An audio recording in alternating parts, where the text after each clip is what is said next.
Today I'm breaking down the entire Dunwich Mystery so far, from the haunted building in Fallout 3 to the plant monster in Fallout 76. By the end of this video, you'll understand why this might be the darkest conspiracy Bethesda ever wrote. The building. The Dunwich building sits in the southwestern corner of the Capital Wasteland map, literally as far from civilization as you can get without falling off the edge. This is owned by Dunwich Borers LLC, pre-war company that made rock tunneling drills and was run by a guy named Richard Dunwich, who we'll get to later. The locals in Girdershade will warn you about this place, specifically Ronald Laren, who straight up says it's bad mojo and weird things happen there. Smart people would listen. The building has 3 interior sections that get progressively more messed up as you descend. You start in a regular office building entrance, move down to the forsaken Dunwich ruins where reality starts breaking, and finally hit the virulent underchambers, which is basically a nightmare cave system. Along the way, you'll find 9 audio logs from a guy named Jaime who came here looking for his dad, and spoiler alert, it didn't end well. The atmosphere is absolutely oppressive because there's no music, just silence broken by footsteps that aren't yours, and doors that open by themselves. About 60 feral ghouls call this place home now, but they're not the real threat. The real centerpiece is at the very bottom in the cave system, a massive stone obelisk covered in vines and human skulls, with what looks like a woman's figure reaching out from the stone itself. This thing pumps out 20 rads per second, enough to kill you if you stand too close without protection. Activating it just tells you that being near it makes you uneasy, which is the understatement of the century. What's wild is,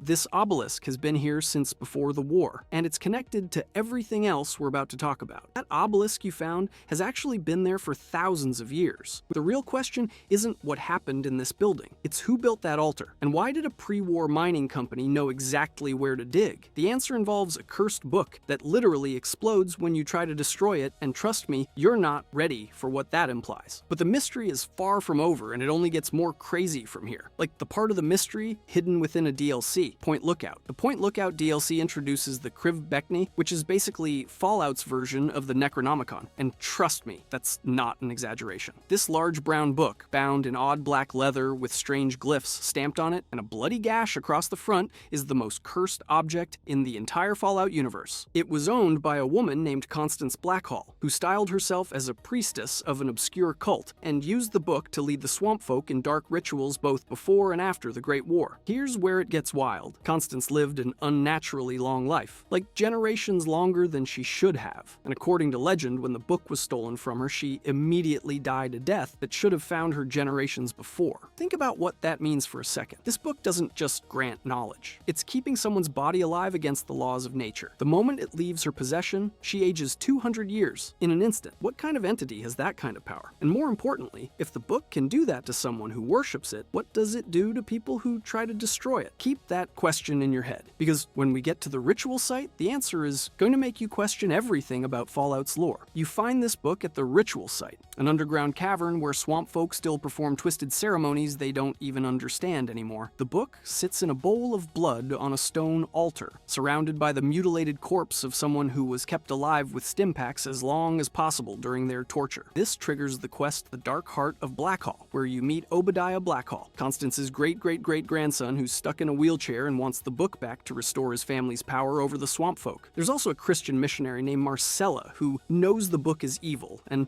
wants you to destroy it, but she gets murdered by Obadiah's hired smugglers before she can finish her mission. You've got 2 choices here. Return the book to Obadiah for 1,000 caps and 100 XP, or take it all the way back to the Dunwich building's obelisk and press it against the stone. If you choose option 2, the book bursts into flames along with every ghoul nearby. You get 500 karma points, and you get to feel like you just saved the world from an eldritch horror. If you give it to Obadiah instead, you can find him in his basement praying at an altar with a beheaded swamp folk corpse, saying Ugg Qualtoth is returned, be afraid worms. The fact that this quest starts in Point Lookout but can only be completed back in the Capital Wasteland shows how connected these locations really are. Jaime's father, the ranger we'll talk about later, had this same book when he came to the Dunwich building, which means the Kriv Bekni has been traveling between these cursed sites for years. Point Lookout expands the mystery from a single haunted building to a conspiracy spanning Maryland and DC, but wait until you see what Fallout 4 adds. Dunwich Borers. Fast forward to Fallout 4 and the Commonwealth, and you'll find Dunwich Borers, a marble quarry in the northeast that makes the building from Fallout 3 look like a guided tour. This place was operated by the same Dunwich Borers LLC company, and on the surface it looks like any other raider-infested location with about 12 raiders, some turrets, and a guy in power armor. The real horror is underground, where the company was secretly excavating something way more valuable than marble. The interior is divided into stations 1 through 4, each managed by project managers who got regular safety memos about how railings cost too much money to replace and maybe just don't fall to your death. The terminal entries are darkly hilarious in the most messed up way, mentioning the 4th incident of the month where someone lost an eye, a worker named Jerry who fell to his death at happy hour where alcohol costs were taken from paychecks, and a kid who fell near the quarry ledge at the annual picnic. The company treated human lives like expenses they couldn't afford, and spoiler alert, it was all intentional. A project manager named Tim Schutz left a holotape explaining that management brought in new equipment and a stand-in crew for a secret excavation, and he was worried the other managers would figure out the marble quarrying was just a cover story. Management responded by inviting all 4 project managers to Station 4 under false pretenses, where they became human sacrifices. As you descend deeper, you start experiencing flashbacks triggered by opening certain doors. The first one is brief, showing pre-war employees in clean clothes working like it's just another day at the office. The second flashback is way more disturbing. You see 9 people kneeling with their hands behind their backs and heads bowed while a man in pastor's vestments stands at a pulpit making slicing motions with a large knife as the entire room shakes violently. Candles line the chamber and long chains hang from the ceiling, setting up what's clearly a mass sacrifice. When the vision ends, you're back in the present with feral ghouls everywhere, including 4 named ghouls, who are the project managers, Bob Stanson, John Hatfield, Bradley Ramone, and Tim Schutz himself. Turns out management betrayed everyone. But here's where this gets absolutely insane. Remember how I said Richard Dunwich deliberately chose these locations? The flashback you just witnessed wasn't a random cult gathering. It was timed. October 23rd, 2077, the exact day the bombs fell,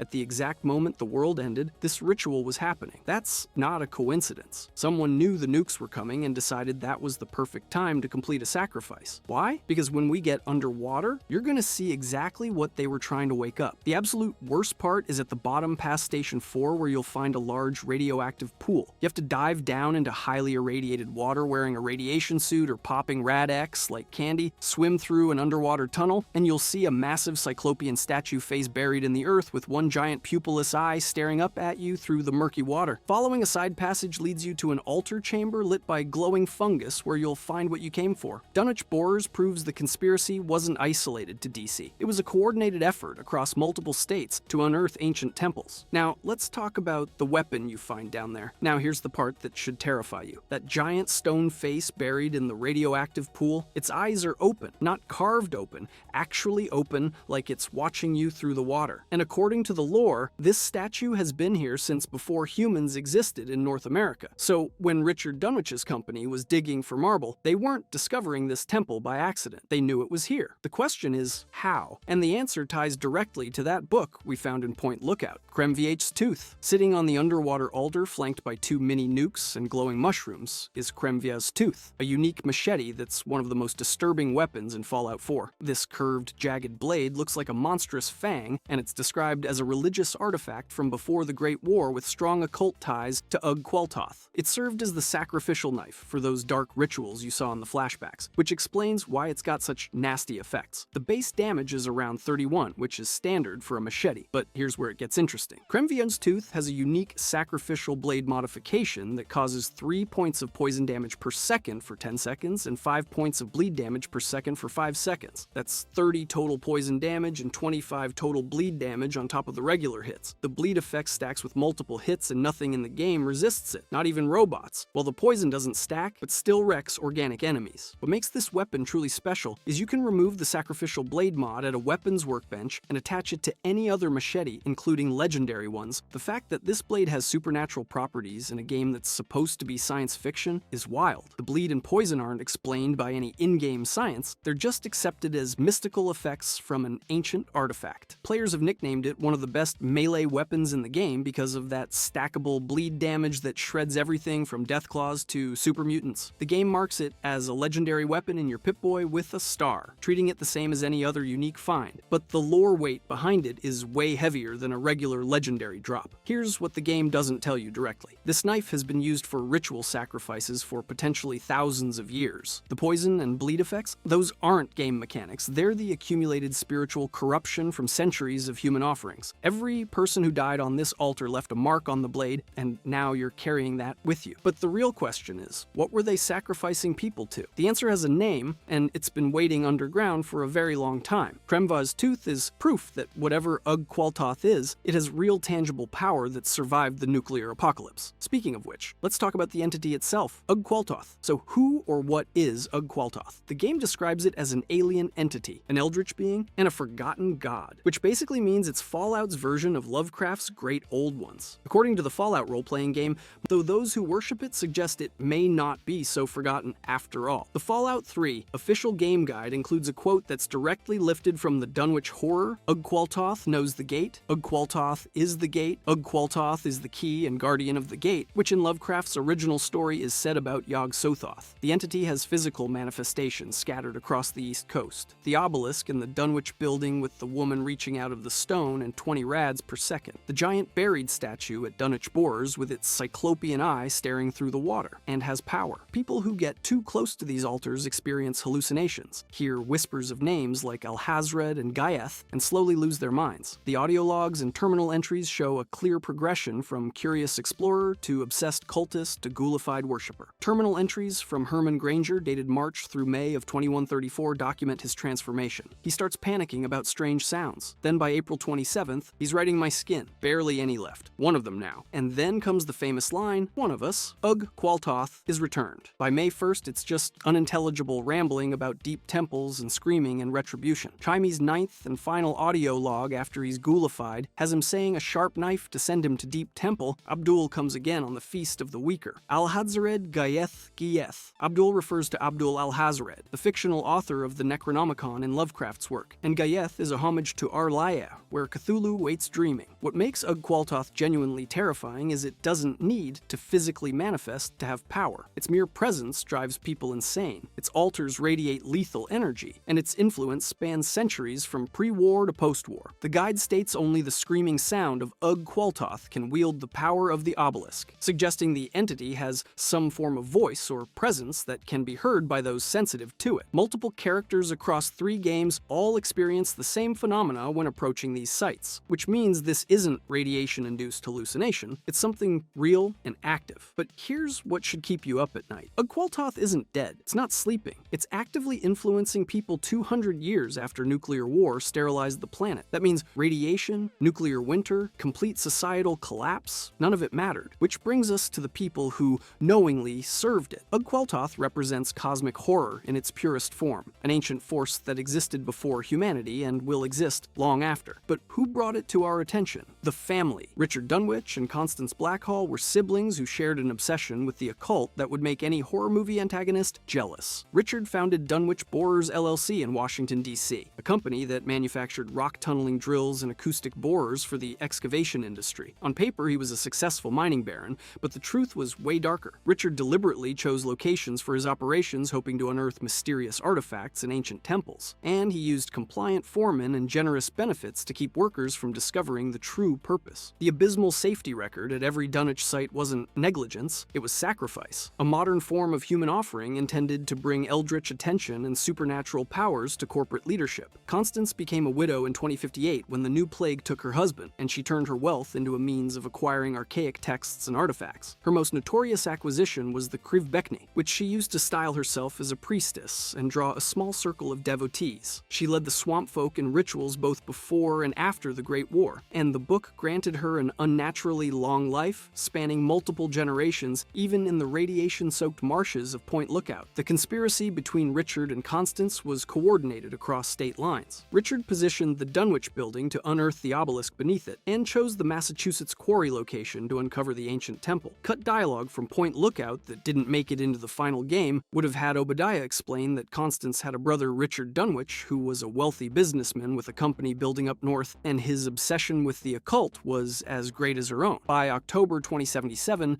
Richard's excavations at Dunwich Borers had reached their goal. Tim Schutz sent management a holotape saying the crew at Station 4 still thought they were setting up a new station, and asking what to do about the other project managers who might figure things out. Then the bombs fell on October 23rd, and those 4 managers became the feral ghouls you fight 210 years later. Richard's fate is unknown, but given that the Dunwich building was operational on October 18th with staff still working, he was likely present when the war started and probably met the same fate as everyone else in the capital wasteland. Think about the timeline here. Richard positions operations in DC and Massachusetts. Constance sets up in Maryland. Both locations happen to be sitting on ancient temples dedicated to the same entity. The statistical odds of that being coincidence? 0, which means either they had maps showing where these temples were, or something was guiding them. And when you realize that Dunwich Borers LLC had contracts with major corporations, including Poseidon Energy, you start to wonder how deep this actually went. Was this just two siblings with occult obsessions, or was there a pre-war conspiracy at the highest levels of American industry? Because when we jump to Fallout 76, you're going to see evidence that it was bigger than anyone thought. The Dunwich family conspiracy shows that the Fallout universe had legitimate evil beyond nuclear war and radiation. Now let's jump forward to see how this continues in Fallout 76. Lucky Hole. Fallout 76 takes the mystery to West Virginia with Lucky Hole Mine, a location in the Savage Divide region that was originally a lead mine. An old woman, later revealed to possibly be the first priestess of the wood, requested tours around March 2061, but was turned away by security. Shortly after, the mine was ordered to cease operations by its parent corporation, and when the woman returned with a group, security eventually surrendered the decommissioned mine out of fear. Fast forward to October 21st, 2077, 2 days before the bombs dropped, and the cult of the Mothman held a sermon announcing a ceremony in Point Pleasant. Brother Charles received a vision from the wise Mothman warning that fire and flood would destroy the town within a day. So, a group fled to Lucky Hole Mine and survived the Great War inside. While waiting for the fallout to clear, the cult split into two factions. The followers of the Winged One turned to darker worship of something called the Interloper, or Firstborn of the Wood, and they remained in Lucky Hole Mine building altars and totems. The Enlightened, led by Brother Charles, rejected this darker path and eventually founded a church called the Lantern outside West Virginia. The followers became hostile enemies who attack on sight, wearing pastors' vestments and gas masks, wielding cultist blades and fire axes. The mine interior is massive, with extensive tunnels full of lead ore and crystal ore, security doors requiring codes found in notes outside, a hidden chem lab through vines, and a chapel area with a coffin altar containing the deceased first priestess. There's an underground spring with cyclopean statue faces partially buried in the water, the same Art Deco sculptures found at Dunwich Borers, and past more hidden passages obscured by foliage, you'll find the Interloper's lair. This foggy chamber is littered with bones, jars, skeletons, corpses, and loose weapons, with 5 large Art Deco faces watching over everything. In the center is the Interloper itself, a large, dormant, plant-like creature with humanoid features, skin resembling stripped bark, a tangle of branches forming its biomass, and several hand-like appendages. It bleeds when struck, and occasionally stirs listlessly, and a sickle rests on the ground nearby. Let me be clear about what you're looking at. This is the first time in Fallout history where you can actually see one of these entities in physical form, not as a statue, not as a vision, but as a living, breathing creature. And it's dormant. Not dead, dormant. The cultists are still worshipping it, still bringing offerings, still waiting for it to wake up. Now remember that Richard and Constance were performing rituals on October 23rd, the day the bombs fell. Remember that the quarry sacrifice happened at the exact moment of the nuclear holocaust. What if all of that, the entire conspiracy, the human sacrifices, the excavations, what if it was all building toward waking this thing up?